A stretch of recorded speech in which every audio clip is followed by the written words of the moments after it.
한국 직업방송과 연합뉴스TV가 함께 만드는 취업 전문 뉴스 투데이 고용플러스입니다. 최저임금위원회가 의결한 내년도 시간당 최저임금 8,590원이 정부 고시로 확정됐습니다. 노동계가 이의를 제기하고 재심의를 요청했지만 받아들여지지 않았습니다. 강은나래 기자입니다. 고용노동부가 내년도 시간당 최저임금을 8,590원으로 확정 고시했습니다. 앞서 최저임금위가 의결한 대로 올해 최저임금 8,350원보다 240원, 2.87% 인상된 수준입니다. 월 노동시간 209시간을 적용하면 월급으로는 179만 5,310원입니다. 업종과 규모의 구분 없이 모든 사업장에 똑같이 적용됩니다. 노동자 생활 안정과 함께 최저임금 인상에 따른 경제, 고용 상황 등을 포괄적으로 고려한 것으로 판단했다고 생각합니다. 앞서 한국노총은 최저임금이 어떤 합리적 근거도 없이 결정됐다며 이의를 제기했습니다. 하지만 받아들여지지 않았습니다. 1988년 최저임금제 시행 이후 노사의 이의 제기가 받아들여져 재심의가 이루어진 적은 단 한 차례도 없었습니다. 최저임금안 심의 의결 과정에 내용상 위법 또는 절차상 하자가 없다고 판단하였습니다. 노동자분들의 기대에 미치지 못한다는 점에 대해서는 유감스럽게 생각합니다. 정부는 최저임금 대신 근로장려금과 사회보험료 지원 등 사회보장 정책을 통해 저임금 노동자의 생계 안정을 위해 노력하겠다고 밝혔습니다. 연합뉴스TV 강은나래입니다. 내년도 최저임금이 확정되기 전 노동계는 재심의를 요청했지만 수용되지 않았습니다. 최저임금위원회는 근로자 위원 9명이 전원 사퇴하는 등 노동계 반발은 가시화할 예정입니다. 신세롱 기자가 보도합니다. 내년도 최저임금 심의에 이의를 제기했던 한국노총. 한국노동조합 총연맹은 최저임금 제1조 목적, 제4조 결정 기준에 명백히 위배한 2020년 적용 최저임금위원회 결정안에 문제 제기를 합니다. 절차와 내용 모두 위법하다는 주장은 받아들여지지 않았습니다. 재심의 전례가 없던 만큼 예상했던 결과지만 노동계는 반발하고 있습니다. 무엇보다 이의 제기가 수용되지 않을 경우 최저임금위 근로자 위원 9명 전원은 총사퇴를 예고한 바 있습니다. 법에 의거해서 그 기준과 그 제도의 취지에 따라서 결정을 해야 되는데 이런 게 전혀 반영되지 않았다라는 게 큰 문제라는 것이고요. 결국은 최저임금위원회 노동자위원 자리를 다 사퇴한다고 얘기한 마당에 그 제도 개편의 장에 나설 수 없습니다. 앞서 경영계는 최저임금의 업종별 차등 적용 등 제도 개선 문제 논의를 위한 최임위 전원회의 소집을 공식 요청했습니다. 2021년 적용 최저임금부터는 낡은 제도를 개선한 뒤 논의하자는 취지지만 논의 자체가 이뤄질 가능성은 더 낮아졌습니다. 제도 개선을 두고도 큰 입장차를 보였던 만큼 근로자위원들의 사회적 대화 복귀는 당분간 요원해 보입니다. 연합뉴스TV 신세롬입니다. 정부가 일본의 수출 규제에 맞서 소재와 부품, 장비 경쟁력 강화 대책을 내놨습니다. 기술 개발에 매년 1조 원 이상 투자하고 해외 기업도 인수해 5년 내 핵심 부품 100개를 일본 없이도 안정적으로 공급하도록 할 계획입니다. 김지수 기자입니다. 정부의 소재, 부품, 장비 경쟁력 강화 대책 골자는 100대 핵심 소재 부품을 5년 내 국산화하거나 대체 수입선을 확보한다는 겁니다. 특히 20개 품목은 1년 내 안정화할 방침인데 상용화에 가까운 품목은 양산평가를 지원하고 일본이 규제한 불산, 포토레지스트는 대체 수입선 확보를 지원합니다. 관건은 돈과 시간인데 이들 품목 개발에 7년간 7조 8천억 원을 투자하고 개발에 시간이 걸리는 나머지 80개 품목에 들어갈 정부 예산은 예비 타당성 조사를 면제합니다. 개발이 어려운 품목은 해외 기업 인수합병과 기술 도입에 나서기로 하고 여기에 2조 5천억 원 이상을 지원할 방침입니다. 개발 촉진을 위해 환경 노동 규제도 완화합니다.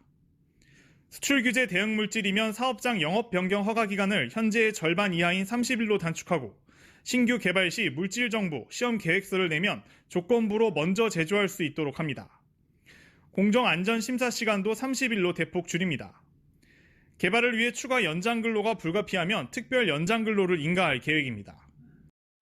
주로 대기업인 수요기업과 중소기업이 많은 공급기업이 기술 개발과 생산에서 협력하면 정부 차원에서 지원합니다. 예산과 금융, 세제, 규제 특례 등 전방위적으로 국가적 자원과 역량을 총력 투입하는 특단의 대책을 마련. 정부는 신속한 개발을 돕기 위해 대상별 전담관을 두고 현 소재 부품 특별법도 고쳐 장비 개발도 지원할 방침입니다. 연합뉴스 TV 김지수입니다. 우리 정부가 일본의 수출 규제 조치로 비상경영에 들어간 국내 기업들의 산업 안전 관련 규제를 간소화하는 방안을 추진 중입니다. 임서정 고용노동부 차관은 일본의 수출 규제 영향을 받는 국내 기업들이 해외 품목 수입 시 산업 안전상 조치가 필요할 때 관련 절차를 빠르게 해 대응에 어려움이 없도록 하겠다고 말했습니다. 고용부는 일본 수출 규제 대상 품목의 국산화를 위한 연구 개발이나 대체 품목 도입을 위한 테스트 등의 업무에는 법정 노동시간 제한의 예외를 인정하는 특별 연장 근로를 허용키로 한 상태입니다. 일본의 경제 보복 뒤 일본행 관광객 수가 뚝 떨어졌죠. 정부는 대응책으로 관광 분야 안전 조치 강화 가능성을 내비쳤고 정치권에서도 여행 제한론이 나오는데요. 특히 방사능 위험성이 거론될 경우 올림픽을 앞둔 일본의 영향이 상당할 전망입니다. 이준우 기자가 짚어봤습니다. 일본의 2차 경제 보복 뒤 정부가 검토에 나선 대응 조치 가운데 관광은 일본을 상당히 압박할 수 있는 카드로 꼽힙니다. 관광, 식품, 폐기물 등의 분야부터 안전 조치를 강화해 나갈 계획입니다. 거론되는 관광 압박 카드는 여행 제한 지역인 철수 권고 범위를 확대하는 겁니다. 이미 2011년 후쿠시마 원전 사태 이후 원전 반경 30km 이내는 철수 권고 상태인데 이 후쿠시마와 도쿄 간 거리는 200km에 불과합니다. 철수 권고 범위가 확대되면 도쿄 역시 영향을 받을 수 있습니다. 이렇게 되면 내년 도쿄올림픽을 앞둔 일본으로서는 관광객 감소 말고도 원전 사고 이후 총력을 기울여 구축해온 안전한 일본이란 이미지까지 손상될 수 있습니다. 방사능에 대한 얘기가 나오게 된다면은 분명히 일본은 충격이 있어요. 저거는 올림픽에 대한 충격이 아주 있죠. 일본 관광이 급감할 경우 한국인 관광객의 의존도가 큰 일본의 몇몇 지역 경제에 충격이 예상됩니다. 아베 총리 지역구인 시모노세키는 물론 오이타와 기타 규슈 등은 방문 외국인 80%에서 90%가 한국인이기 때문입니다. 하지만 민간 교류인 관광을 강제 제한할 경우 부작용을 고려해 신중하게 접근해야 한다는 지적도 나옵니다. 이런 가운데 정부 당국은 여행 제한의 구체적인 계획은 아직 없다는 입장을 밝혔습니다. 연합뉴스TV 이진우입니다. 여러 차례 보도해드린 대로 일본 제품 불매 운동으로 일본을 찾는 여행객도 크게 줄었는데요. 항공업계가 일본 여행 대체지를 찾아 분주하게 움직이고 있습니다. 나경렬 기자입니다. 일본이 우리나라를 백색 국가에서 제외하기로 하자 가까운 이웃 일본에 머물던 눈길은 바로 동남아시아나 중국으로 향했습니다. 여행 가면 이렇게 온천 여행도 많이 가긴 했는데 요새 이렇게 이슈를 볼 때 동남아 쪽이나 이런 데로 가야 되지 않나 그런 생각이 드네요. 일본 여행은 조금 자제할 것 같아요. 비행기 표가 좀 많이 싸고 이래서 많이 가셨던 것 같은데 일본보다는 다른 쪽으로 좀 여행지를 많이 선택하시는 것 같고. 지난달 29일부터 일주일간 김포와 인천국제공항을 통해 일본으로 여행을 떠난 승객 수는 지난해 같은 기간보다 11.4% 줄었습니다. 일본 여객 수요가 줄자 항공사들도 바로 대책 마련에 나섰습니다. 대한항공과 아시아나항공은 일부 일본 노선 여객기를 중형기에서 소형기로 교체하고 일본을 대체할 여행지를 물색하고 있습니다. 일본 노선 예약 수요가 줄어들어가지고 그래서 수요가 좀 많은 동남아나 중국 노선의 기재를 확대해서 운영할 계획입니다. 문제는 저가 항공사들. 일부는 일본 여객 매출이 전체의 절반을 웃돌 정도로 노선이 편중돼 있기 때문입니다. 하지만 저가 항공사들은 동남아시아나 중국 노선을 새로 확보하거나 여객기를 바로 대체 투입하기가 쉽지 않아 깊은 고민에 빠졌습니다. 연합뉴스TV 나경렬입니다. 우리나라 국민 10명 중 9명은 스마트폰을 사용한다는 조사 결과가 나왔습니다. 특히 70대 이상은 지난 5년간 보유율이 무려 10배로 뛰는 등 노장년층에서 사용자가 급증했습니다. 김중배 기자가 전합니다. 335 노인복지관에 모인 어르신들. 스마트폰을 활용해 열차표를 끊는 방법을 배웁니다. 전체 연령의 스마트폰 보유율은 89.4%, 10명 중 9명이 보유하는 꼴입니다. 이 중 70대의 스마트폰 보유율은 2013년 3.6%에서 지난해 37.8%로 5년 새 10배로 껑충 뛰었습니다.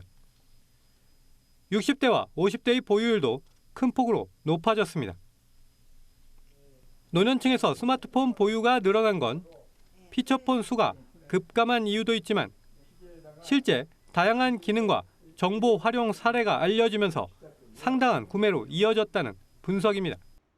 그동안에 정말 참 그 가치를 느끼지 못하고 그냥 간단하게 그저 통화만 하는 걸로 만족했는데 알고 보니까 그 안에 들어있는 정보는 대단해요. 일단 스마트폰에 익숙해진 노년층의 활용 방식도 다양해지고 있습니다. 기차표 사는 것이 가장 도움이 됐고 길을 가르쳐주는 맵노드가 있어가지고 그거에 그렇게 정말 요긴하게 쓸 수가 없어요. 이제 남녀노소를 불문하고 필수적인 개인기기로 자리 잡은 스마트폰. 기기에 익숙하지 않은 노장년층을 위해 활용 교육 기회를 늘려야 한다는 지적도 나옵니다. 연합뉴스TV 김중배입니다.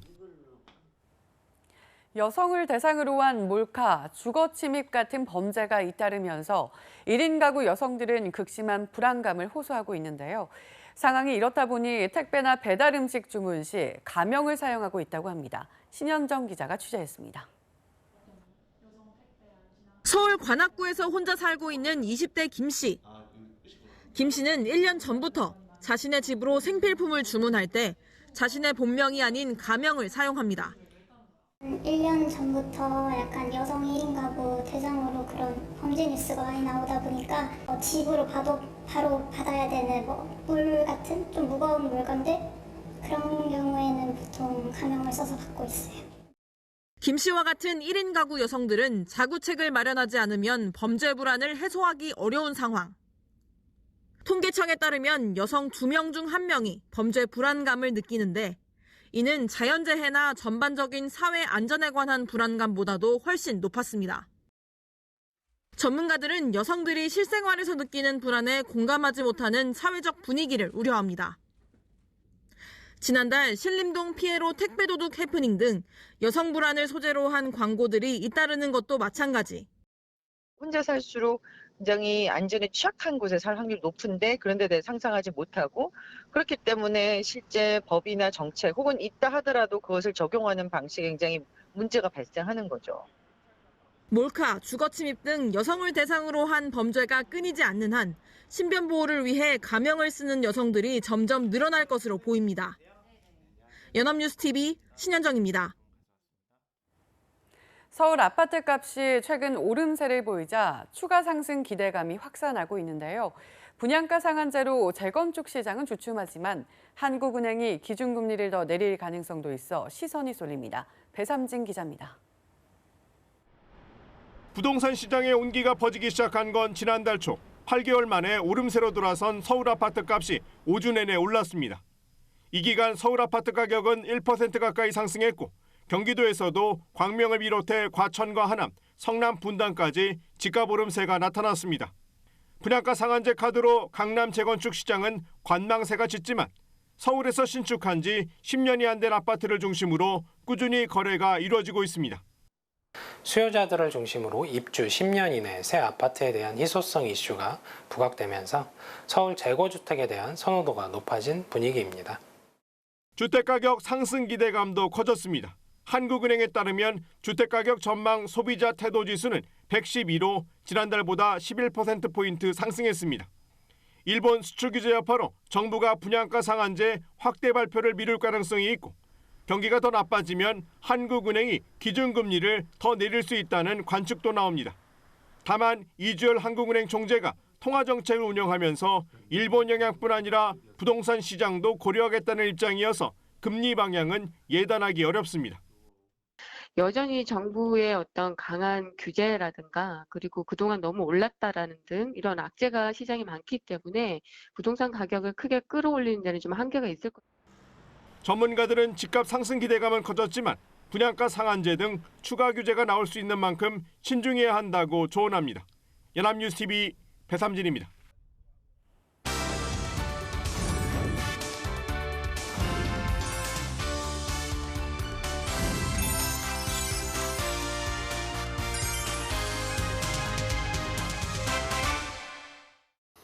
사회적으로 핫한 이슈를 키워드로 알아보는 핫키워드 시간입니다. 안치홍 아나운서 안녕하세요. 안녕하세요. 핫키워드 시간입니다. 내년도 기준 중위소득이 올해보다 소폭 오른다고 합니다. 과연 어느 정도 수준으로 책정이 됐을까요? 핫키워드에서 살펴봅니다. 네, 기준 중위소득은 기초생활보장제도와 같은 복지사업을 선정할 때 기준이 되기 때문에 중요하고도 민감한 사안이잖아요. 또 민간에서 급여를 선정할 때도 참고자료가 되고요. 어느 정도로 올랐나요? 네, 보건복지부는 지난 30일 제58차 중앙생활보장위원회를 열고 2020년 기준 중위소득을 결정했는데요. 보건복지부에 따르면 4인 가구 기준 내년 기준 중위소득은 474만 9,174원으로 올해 461만 3,536원보다 2.94% 인상됐다고 합니다.